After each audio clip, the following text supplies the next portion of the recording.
Uttarakhand public service commission द्वारा one क्षेत्राधिकारी के प्री एग्जाम का ये पेपर है। पेपर बहुत पहले हो चुका है, मगर इसको आज डिस्कशन करने का मेन मकसद यही है कि गवर्नमेंट एग्जामों में जो क्वेश्चन आ जाते हैं उनका ट्रेंड पता चलता है कि कैसे क्वेश्चन पूछे जाते हैं, और दूसरा ये है कि ये क्वेश्चन काफी ज्यादा इंपॉर्टेंट हो जाते हैं तो अदर एग्जामों में ये रिपीट करते रहते हैं। ठीक है, तो चलिए समय ना गवाते हुए खंड 1 में सामान्य अध्ययन और खंड 2 में हमारा रीजनिंग से रिलेटेड क्वेश्चन है, तो उस चीज को तो हम नहीं देखेंगे, और सामान्य अध्ययन का यहाँ पे हम लोग आंसर देखेंगे। ठीक है, तो आ रहा है पहला, राज्यसभा के सदस्य की कितनी अवधि के लिए चुने जाते हैं? तो ये चुने जाते हैं 6 वर्ष के लिए। ठीक है, दूसरा क्या कह रहा है, निम्नलिखित में से भारतीय संविधान का कौन सा अनुच्छेद वयस्क मताधिकार से संबंधित है? तो ये संबंधित है हमारा आर्टिकल नंबर 26।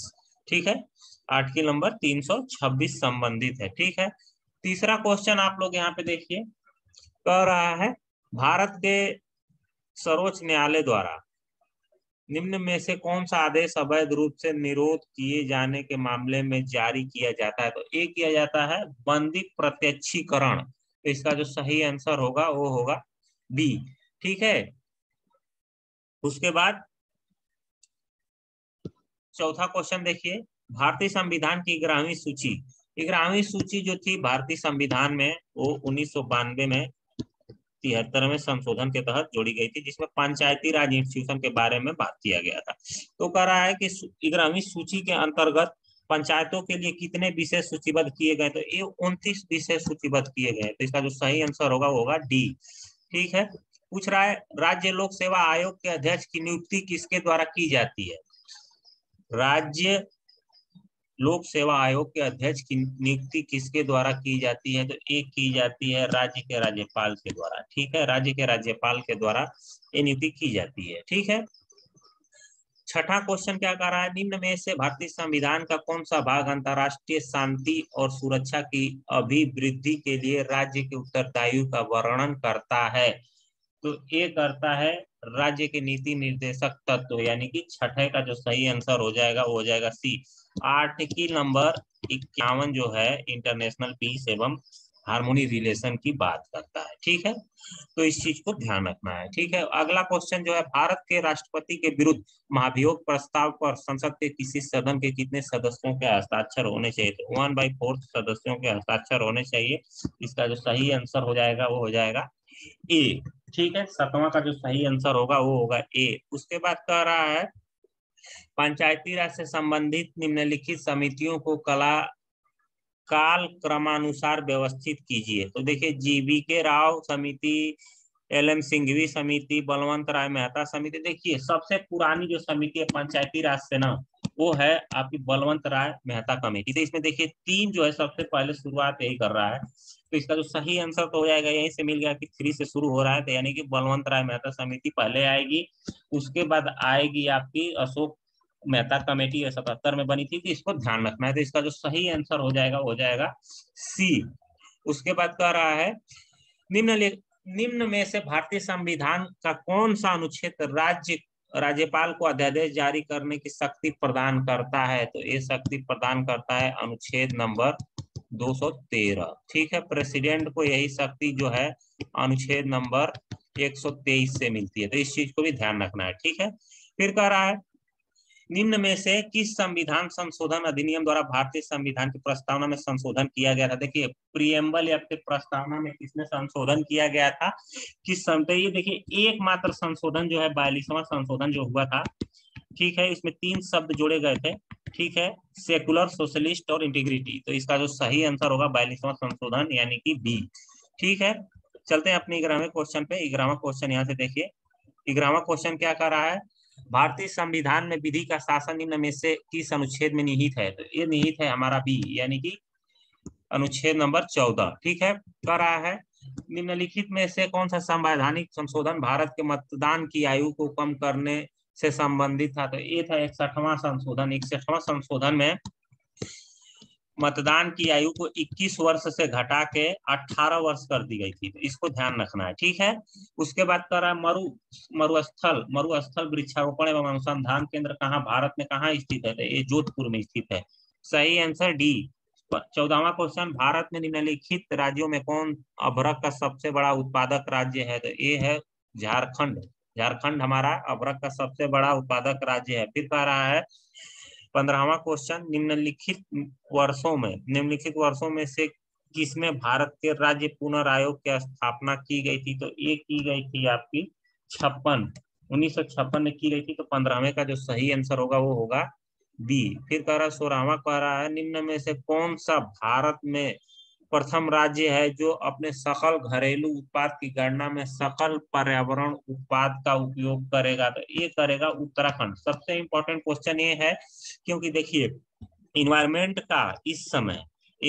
का पार्टिसिपेशन सरकारी या फिर किसी भी एग्जाम में बहुत ज्यादा होता चला जा रहा है और उसमें उत्तराखंड ने एक नई शुरुआत किया है, तो ये क्वेश्चन काफी ज्यादा इंपॉर्टेंट हो जाता है। तो इसका जो सही आंसर होगा वो होगा सी, ठीक है। फिर 17वां क्वेश्चन जो है, 16 फरवरी 2018 में निर्गत भारत में वनों की स्थिति की रिपोर्ट 2017 के अनुसार देश में कुल भौगोलिक क्षेत्रफल का कितना प्रतिशत वनों के अंतर्गत है। देखिए इसका जो सही आंसर होना चाहिए डी, मगर कहीं कहीं ये भी आंसर आपको मिलेगा, तो इसका जो सही आंसर मेरे हिसाब से होगा डी, ठीक है। 18वां क्वेश्चन क्या कह रहा है, जनगणना 2011 के अनुसार भारत में निम्नलिखित राज्यों में से किसमें अनुसूचित जातियों की जनसंख्या नहीं पाई जाती है, तो ये नहीं पाई जाती है नागालैंड में। ध्यान रखिएगा, नागालैंड में अनुसूचित जातियों की जनसंख्या 0 है, ठीक है।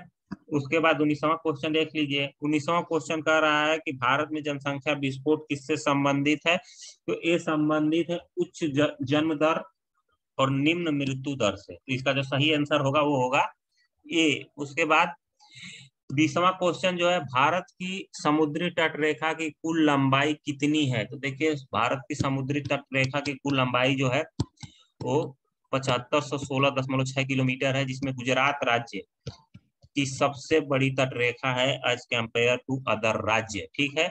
इसमें देखिए मेन लैंड की बात कर रहा है, ठीक है। इसमें अंडमान निकोबार द्वीप और लक्षद्वीप जो केंद्र शासित प्रदेश है, इन दोनों की बात नहीं कर रहा है, बस मेन लैंड की बात कर रहे हैं, यानी कि यहाँ से गुजरात से लेके वेस्ट बंगाल तक की जो तटरेखा की लंबाई है ये है 7516.6 किलोमीटर, तो इसको ध्यान रखना है, ठीक। उसके बाद कह रहा है 21वां क्वेश्चन, भारत का सबसे बड़ा कोयला क्षेत्र कहाँ पर है, तो ये कोयला क्षेत्र है हमारा झरिया, झारखंड में, ठीक है। झरिया झारखंड में, तो इसका जो सही आंसर होगा वो होगा सी, ठीक है। एक देख लीजिए 22वां क्वेश्चन देखिए, अंतः स्थलीय जलमार्ग प्राधिकरण भारत एक संवैधानिक संस्था के रूप में 27 अक्टूबर 1986 को गठित हुई थी, जिसका मुख्यालय कहाँ पर स्थित है, तो इसका मुख्यालय नोएडा में स्थित है, तो इस चीज को ध्यान रखना है, नोएडा में स्थित है। उसके बाद 23वां क्वेश्चन देखिए, निम्न में से कौन पिछड़ी जाति आयोग के प्रथम सभापति थे, ये थे काका साहब कालेलकर, ठीक है। काका साहब कालेलकर इसके प्रथम पिछड़ी जाति के सभापति थे, तो इसका जो सही आंसर होगा 23 का होगा बी, ठीक है। उसके बाद 24 देख लीजिए, नजला बार्डेन रमधाने किस देश की पहली महिला प्रधानमंत्री नामित हुई हैं, तो 24वां का जो सही आंसर होगा वो होगा ये। देखिए करंट का क्वेश्चन है, तो करंट के क्वेश्चन रिपीट नहीं होते, बहुत कम रिपीट होते हैं। मान लीजिए कि जनवरी से लेके और जनवरी 2021 से लेके जनवरी 2022 तक में जो भी करंट अफेयर की घटनाएं हुई हैं, ठीक है, तो उसको मान लीजिए कि फरवरी से लेके और जून के बीच में एग्जाम जितने होते हैं उसमें रिपीट होने की खूब संभावना रहती है, खूब रिपीट भी होते हैं, मगर उसके बाद एक क्वेश्चन धीरे धीरे इररिलेवेंट होते चले जाते हैं, ठीक है। 25वां क्वेश्चन देख लीजिए, पर्यावरण संस्था legal initiative for forest and environment life को किस अवार्ड से नवाजा गया, तो इसको नवाजा गया है ग्रीन पीस अवार्ड से, ठीक है। तो 25 नहीं सॉरी ग्रीन पीस अवार्ड से नहीं, इसको राइट लाइवलीहुड अवार्ड से नवाजा गया है, राइट लिवलीहुड अवार्ड से नवाजा गया। इसका जो सही आंसर होगा वो होगा सी। 26वां क्वेश्चन देखिए, 26वां क्वेश्चन जो है क्या कह रहा है, किस भारतीय राज्य ने हरा भरा नाम से ड्रोन आधारित वन रोपण परियोजना की शुरुआत की, तो ये किया था तेलंगाना राज्य ने, ठीक है। 26वां का जो सही आंसर होगा वो होगा ए। उसके बाद 27वां का जो सही आंसर होगा विश्व डाक टिकट प्रदर्शनी फिलिपान 2021 का कहाँ आयोजन किया गया था? तो इसका जो आयोजन किया गया है वो किया गया है जापान में। ठीक है, जापान में किया गया था। ठीक है, विश्व बौद्धिक संपदा संगठन द्वारा लॉन्च किए गए ग्लोबल इनोवेशन इंडेक्स 2021 में भारत की रैंक कितनी है? तो ए है 46 इस क्वेश्चन के अनुसार। मगर आज की डेट में भारत की रैंक 37 हो गई है। 2022 में भारत की रैंक 37 हो गई है। 6 पायदान की छलांग लगाते हुए भारत 37वें रैंक पे काबिज हो चुका है। तो इस चीज को ध्यान रखना है। मगर इस क्वेश्चन के हिसाब से इसका जो सही आंसर होगा सी। फिर कह रहा है food safety standard authority of India के तीसरे राज्य खाद्य सुरक्षा सूचकांक में कौन सा भारतीय राज्य शीर्ष पर था? तो उस समय के अनुसार ये था गुजरात। ठीक है, मगर आज की डेट के हिसाब से जो अभी नया वाला संस्करण जो 4th संस्करण आया है उसमें तमिलनाडु चौथा सबसे मतलब अच्छी रैंक पे आ गया है, शीर्ष राज्य हो गया है। ठीक है, फिर कह रहा है ई वेस्ट से निपटने के लिए आईआईटी मद्रास द्वारा विकसित एक ऑनलाइन प्लेटफॉर्म का नाम है। देखिए 30वां का जो सही आंसर होगा वो होगा ई सोर्स। ठीक है, ई सोर्स है। ठीक, उसके बाद 31वां भारतीय रिजर्व बैंक द्वारा एफआई इंडेक्स। देखिए एफआई इंडेक्स का मतलब होता है फाइनेंशियल इंक्लूजन इंडेक्स। ठीक है, ये हमेशा रिजर्व बैंक जारी करता रहता है। तो इसका जो सही आंसर होगा सी। ठीक है, उसके बाद 32 जो है निम्नलिखित में से कौन 100% कोविड-19 टीकाकरण लक्ष्य प्राप्त करने वाला पहला शहर बना है? तो ये बना है भुवनेश्वर। तो इसका जो सही आंसर होगा वो होगा डी। फिर कह रहा है स्वयं सहायता समूह के उत्पादों के विपणन के लिए आवास एवं शहरी विकास मंत्रालय द्वारा किए गए ब्रांड का नाम क्या है? तो देखिए जो सेल्फ हेल्प ग्रुप के लिए शहरी महुआ ने मिनिस्ट्री ऑफ अर्बन अफेयर ने एक शुरुआत की है। तो उस शुरुआत में ब्रांड का क्या नाम है? तो ये नाम है सोन चिरैया। ठीक है, सोन चिरैया। तो इसका जो सही आंसर होगा वो होगा ए। ठीक है, फिर कह रहा है पर्यावरणीय प्रभाव आकलन एवं नियोजन यंत्र है जो नियोजन के प्रारंभिक चरण में विकासीय प्रक्रिया के पर्यावरण के मुद्दों को समाहित करता है। नदी घाटी परियोजना आदि हेतु भारत में यह प्रथम बार कब उपयोग में लाया गया था? तो ये लाया गया था 1978 में। ठीक है, 1978 में इंडिया ईयर बुक में 1978 दिया हुआ है, वहां से इस चीज को आप लोग उठा सकते हैं। ठीक है, तो इसका जो सही आंसर होगा वो होगा बी। ठीक है, 35वां क्वेश्चन देख लीजिए। 35वां क्वेश्चन आप लोगों के सामने। ठीक है, सुनील लुल्ला के इस्तीफे के बाद ब्रॉडकास्ट ऑडियंस रिसर्च काउंसिल बार का सीईओ किसको नियुक्त किया गया है? तो 35वें क्वेश्चन का जो सही आंसर होगा वो होगा नकुल चोपड़ा। ठीक है, तो इसका जो सही आंसर होगा वो होगा बी। कह रहा है कारीगरों को सशक्त बनाने और हस्तलिपि के क्षेत्र को मजबूत करने के लिए किस संगठन ने एक online port my heart launch किया था? तो एक किया था एससीएल ने किया था ई हार्ट। ठीक है, ई हार्ट नाम का एक पोर्टल लॉन्च किया था, एससीएल के द्वारा लॉन्च किया गया था। तो इसका जो सही आंसर होगा डी। 37वां क्वेश्चन जो है जून 2021 में माइक्रोसॉफ्ट के अध्यक्ष के रूप में किसको नियुक्त किया गया था? तो एक किया गया सत्या नडेला।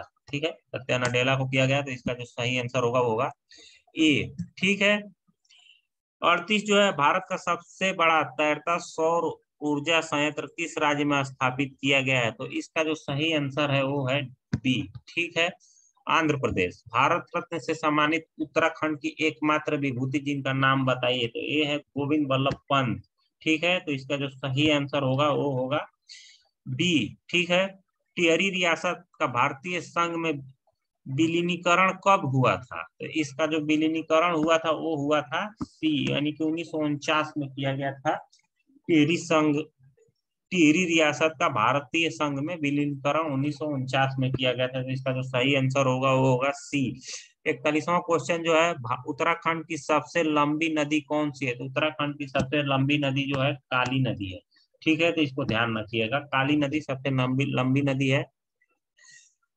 रम्माण कहिए फिर रम्मान को कहिए, किस वर्ष विश्व विरासत घोषित किया गया था? तो इसको विश्व विरासत किया गया था 9 में किया गया था। ठीक है, तो इसका जो सही आंसर होगा 2009, यानी कि ए।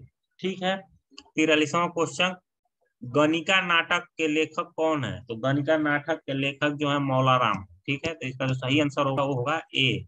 अवतार सिंह पनवार प्रसिद्ध है किसके लिए? तो अवतार सिंह जो पनवार थे वो प्रसिद्ध है मूर्तिकार के लिए। ठीक है, तो इसको ध्यान रखना है। ठीक, उसके बाद नागेंद्र सकलानी किस तिथि को शहीद हुए थे? ठीक है, इसको ध्यान रखें, नागेंद्र सकलानी किस तिथि को शहीद हुए थे? तो ये शहीद हुए थे हमारे सी 11 जनवरी 1948 को। देखिए ये जितना क्वेश्चन इस समय चल रहा है उत्तराखंड स्पेशल से पूछा जा रहा है, यानी कि राज्य के बारे में चीजों को पूछा जा रहा है। ठीक है, फिर देखिए अगला क्वेश्चन करंट से है, करंट से आ गया। इकोनॉमिक्स इंटेलिजेंस यूनिट द्वारा जारी किए गए एक सुरक्षित शहरों के सूचकांक 2021 में किस शहर को दुनिया का सबसे सुरक्षित शहर घोषित किया गया है? तो एक किया गया है कोपेनहेगन को। ठीक है, कोपेनहेगन को किया गया है। कोपेनहेगन जो है डेनमार्क की राजधानी है, एक बार देख लीजिएगा कंफर्म। ठीक है, इसका जो सही आंसर होगा वो होगा सी। ठीक है, 46 के बाद 47, 47 क्वेश्चन देख लीजिए। भारत के सर्वोच्च न्यायालय में न्यायाधीश रहने वाले उत्तराखंड के प्रथम न्यायाधीश कौन थे? तो देखिए ये भी उत्तराखंड स्पेशल से क्वेश्चन है, तो इसका जो सही आंसर होगा वो होगा बी, न्यायमूर्ति प्रफुल्ल चंद्र पंत। ठीक है, उत्तराखंड उच्च न्यायालय में सबसे पहले किस नदी को जीवित प्राणी का दर्जा दिया गया था? तो ये दिया गया था गंगा नदी को। ठीक है, तो इसका जो सही आंसर होगा वो होगा बी। ठीक है, पुरोला में उत्खनित यज्ञ वेदिका स्थल पर किस वंश से संबंधित तांबे का सिक्का प्राप्त हुआ है? ठीक है, तो इसका जो सही आंसर होगा वो होगा डी। ठीक है, कुनिंद। ठीक है, तो सही आंसर 49 का हो जाएगा डी। ठीक, 50वां क्वेश्चन जो उत्तराखंड में प्राप्त सबसे प्राचीन अभिलेख निम्नांकित में से कौन सा है? ठीक है, तो 50वां का जो सही है वो है कालसी, तो सी इसका सही आंसर होगा। फिर 51 क्वेश्चन कर रहा है उत्तराखंड के किस जनपद का भौगोलिक क्षेत्र सर्वाधिक है? तो ये है उत्तरकाशी। ठीक है, ये सब उत्तराखंड स्पेशल से क्वेश्चन है। पुरस्कृत फिल्म देवभूमि का निर्देशन किसने किया था? तो एक किया था आपके गोरान पैस्केलेविच। ठीक है, तो इसका जो सही आंसर हो जाएगा वो हो जाएगा ए।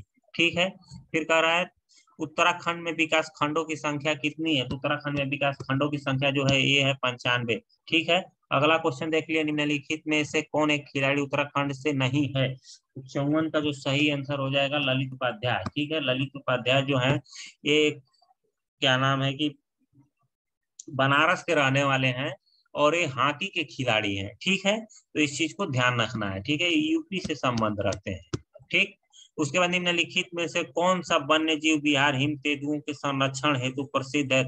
ठीक है, तो ये है सोना नदी, सोना नदी वन्य जीव विहार। ठीक है, तो इसका जो सही आंसर हो जाएगा 55 का जो सही आंसर होगा।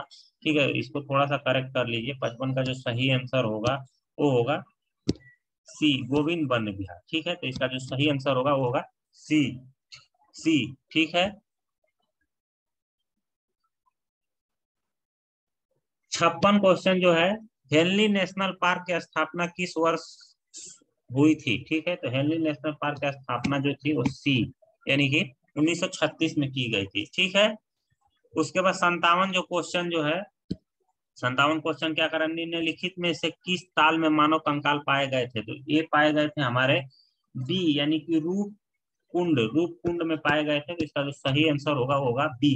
ठीक है, 58 क्वेश्चन क्या कह रहा है, 58 क्वेश्चन कह रहा है कि उत्तराखंड में बनराजी जनजाति किस जनपद में पाई जाती है? देखिए इसका कुछ कुछ इस चंपावत जिले में भी पाई जाती हैं और कुछ पिथौरागढ़ में भी पाए जाते हैं, तो इसका जो सही आंसर होगा वो होगा ए और बी दोनों होने चाहिए। ठीक है, फिर कह रहा है रमाण किस वर्ष नई दिल्ली में लोक गणतंत्र दिवस की परेड में उत्तराखंड की झांकी का हिस्सा रही थी? तो ये थी 59 का ए 2016 में। ठीक है, 59 का ए 2016 में थी। उसके बाद 60वां क्वेश्चन जो उत्तराखंड राज्य का सबसे लंबा हिमनद कौन सा है? ठीक है, उत्तराखंड राज्य का सबसे लंबा हिमनद कौन सा है? तो 60वें का जो सही आंसर होगा वो होगा गंगोत्री, यानी कि डी। ठीक है, डी सबसे बड़ा। फिर कह रहा नेहरू पर्वतारोहण संस्थान कहाँ पर स्थित है? नेहरू पर्वतारोहण संस्थान कहाँ पर स्थित है? तो 61 का जो सही आंसर होगा वो होगा सी, उत्तरकाशी में स्थित है। ठीक है, निम्न में से कौन पुरुषार्थ के संपादक थे?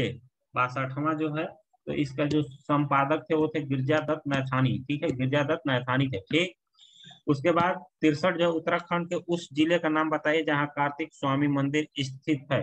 कार्तिक स्वामी मंदिर स्थित है, तो इसका जो सही आंसर होगा वो होगा रुद्रप्रयाग, सी।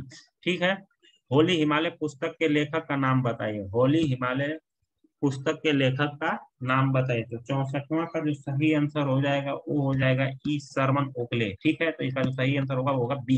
सब उत्तराखंड से रिलेटेड है, उत्तराखंड स्पेशल से है। हुमायूं का अंतिम चंद राजा कौन था? हुमायूं का अंतिम चंद राजा कौन था? तो इसमें 4 ऑप्शन दिए गए हैं, चारों ऑप्शन में से सही ऑप्शन चूज करना है। इसका जो सही ऑप्शन होगा वो होगा महेंद्र चंद। ठीक है, कह रहा है गढ़वाल के उस शासक का नाम बताइए जो कि आदिनाथ के नाम से जाना जाता है। ठीक है, गढ़वाल के उस शासक का नाम पूछ रहा है जो उस क्षेत्र में आदिनाथ या फिर आदिनाथ से प्रसिद्ध है। ठीक है, तो इसका जो 66 का जो सही आंसर होगा वो होगा अजयपाल। अजयपाल को आदिनाथ के नाम से भी जाना जाता है। फिर कह रहा है देहरादून किस वर्ष रेल मार्ग से जुड़ा था? तो 1900 में ये रेल मार्ग से जुड़ चुका था। फिर कह रहा है खतलिंग हिमानी किस नदी का उद्गम स्थल है? खतलिंग हिमानी जो है भिलांगना नदी का, ठीक है, भिलांगना नदी का उद्गम स्थान है। इसका जो सही आंसर होगा वो होगा सी। फिर 69 जो कह रहा उत्तराखंड में खड़ी बोली के पहले कवि कौन थे? 69 का जो सही आंसर होगा वो होगा लोकरत्न पंत घुमानी। ठीक है, तो इसका जो सही आंसर होगा वो होगा सी। फिर कह रहा है शिव प्रसाद डबराल।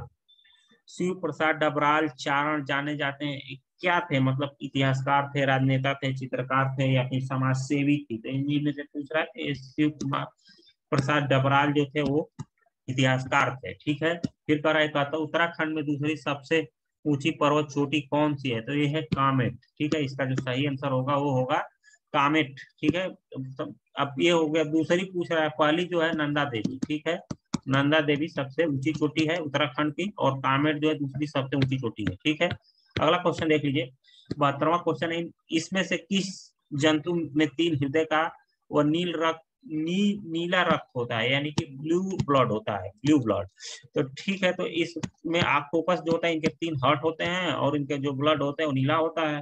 ठीक है, स्टेनलेस स्टील में उपस्थित तत्वों का बढ़ता क्रम में, तो देखिए आयरन सबसे ज्यादा होता है। ठीक है, आयरन सबसे ज्यादा होता है, उसके बाद कार्बन होता है और उसके बाद क्रोमियम होता है। ठीक है, तो ये इसका सही क्रम है। ठीक है, तो इसको ध्यान रखिएगा। ठीक है, तो इसका जो सही आंसर हो जाएगा वो हो जाएगा ए। हंसाने वाली गैस कौन सी है? Nitrous oxide. ठीक है, नाइट्रस ऑक्साइड ये हंसाने वाली गैस है, तो इसका जो सही आंसर हो जाएगा वो हो जाएगा डी। ठीक है, पूछ रहा है कि दाब निरूपित है, तो फोर्स अपान एरिया को दाब कहते हैं, फोर्स अपान एरिया को दाब कहते हैं, तो इसमें बल अपान क्षेत्रफल। ठीक है, तो इसका जो सही आंसर होगा वो होगा बी। ठीक है, 76 जो है निम्नलिखित में से किस पर चालक का प्रतिरोध निर्भर करता है? ठीक है, निम्नलिखित में से किस पर चालक का प्रतिरोध निर्भर करता है? तो इसका जो सही आंसर होगा इसमें होगा सब पे। ठीक है, एक फार्मूला होता है रो अपान एल अपान ए। ठीक है, ये इसके प्रॉपर्टी पर निर्भर करता है। तो देखिए प्रकृति के पदार्थ हो गया, पदार्थ की प्रकृति पर।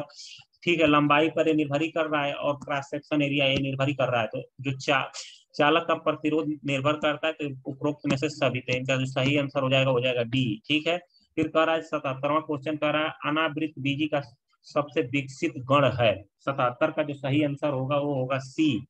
ठीक है, 77 का जो सही आंसर होगा सी। ठीक है, फिर कह रहा है 78वां कह रहा है बीज विकसित होता है। बीज कहाँ पर विकसित होता है? तो ये विकसित होता है बीजांड से। ठीक है, तो इसका जो सही आंसर होगा वो होगा सी।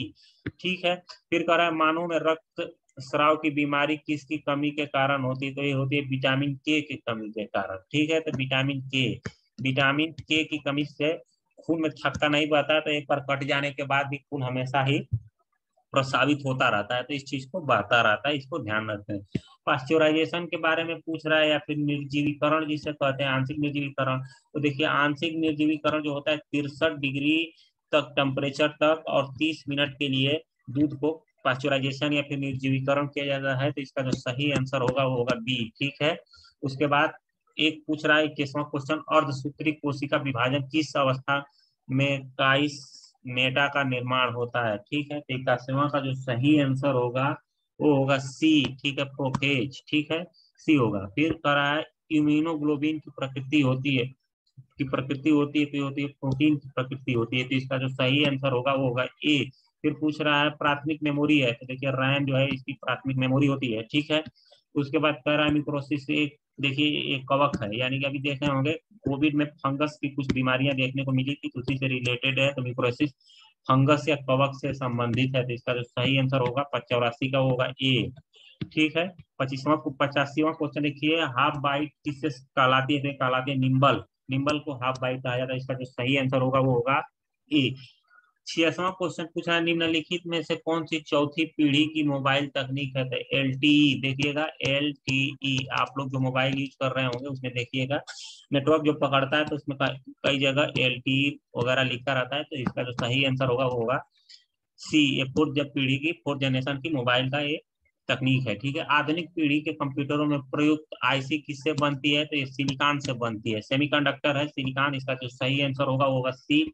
88 सती प्रथा का प्राचीनतम साक्ष्य किस अभिलेख में मिलता है? तो ये मिलता है एरण अभिलेख, यानी कि इसका जो सही आंसर होगा 88 का जो सही आंसर होगा वो होगा बी। ठीक है, उसके बाद 89 का जो है, सम्राट हर्षवर्धन द्वारा रचित नागानंद, नागानंद में किस बोधिसत्व का उल्लेख किया गया है? तो इसमें इसमें जीमूत वाहन बोधिसत्व का उल्लेख किया गया है। फिर पूछ रहा है गोंडो फंडीज किस राजवंश का शासक था? गोंडो फंडीज, तो ये था हमारा सी, यानी कि पहलव राजवंश का ये पहलव, पहलव पढ़ सकते हैं, इसमें वो है विलोपित है, तो देख सकते हैं पहलव वंश, पहलव राजवंश का ये शासक है। इसका जो सही आंसर हो जाएगा वो हो जाएगा सी। ठीक है, 91 जो है क्या कर रहा है, कूका आंदोलन के बारे में पूछा है, तो राम सिंह इससे संबंधित है। इसका जो सही आंसर होगा वो होगा ए।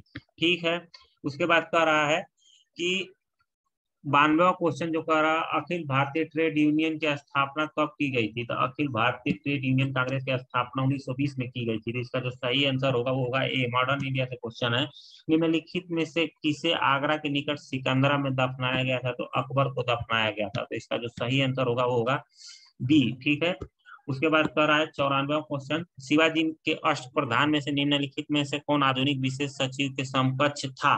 तो इसका जो 94 का जो सही आंसर होगा वो होगा दबीर। ठीक है, दबीर होगा। ठीक, उसके बाद पूछ रहा है सुरेंद्रनाथ बनर्जी को किस वर्ष भारतीय सिविल सेवा से हटाया गया था? देखिए काफी माइन्यूट क्वेश्चन पूछ लिया। ठीक है, तो 95 का जो सही आंसर होगा वो होगा ए। ठीक है, 1974 में हटा दिया गया था। ठीक, उसके बाद 1874 में, माफ करिएगा। 96 क्वेश्चन जो है, धर्मत का युद्ध किस वर्ष हुआ था? धर्मत का युद्ध किस वर्ष में हुआ था? तो इसका जो सही आंसर होगा 1658 में हुआ था। तो इसका जो सही आंसर होगा सी। ठीक है, उसके बाद पूछ रहा है भारत का एकमात्र यहूदी वायसराय कौन था? तो वो था लॉर्ड रीडिंग। ठीक है, इसको ध्यान रखिएगा, ज्यूस था। ठीक है, और बाकी लोग जो थे वो क्रिश्चियन थे। ठीक है, और लास्ट में जो भारतीय लास्ट वाइसराय जो बने थे राजगोपालाचारी, वो हिंदू थे। तो इस चीज को भी ध्यान रखिएगा, और बाकी लोग क्रिश्चियन थे। ठीक है, तो इस चीज को भी ध्यान रखना है। ठीक है, फिर किस ग्रंथ की रचना संध्या कर नंदी के द्वारा किया गया है? संध्या कर नंदी के द्वारा किया गया किस ग्रंथ की रचना को? तो ए किया गया रामचरित को। ठीक है, तो इसका जो सही आंसर हो जाएगा 98 का ए हो जाएगा। 99 क्वेश्चन पर है, कौन सा लोकप्रिय समाचार पत्र तमिल में प्रकाशित होता था?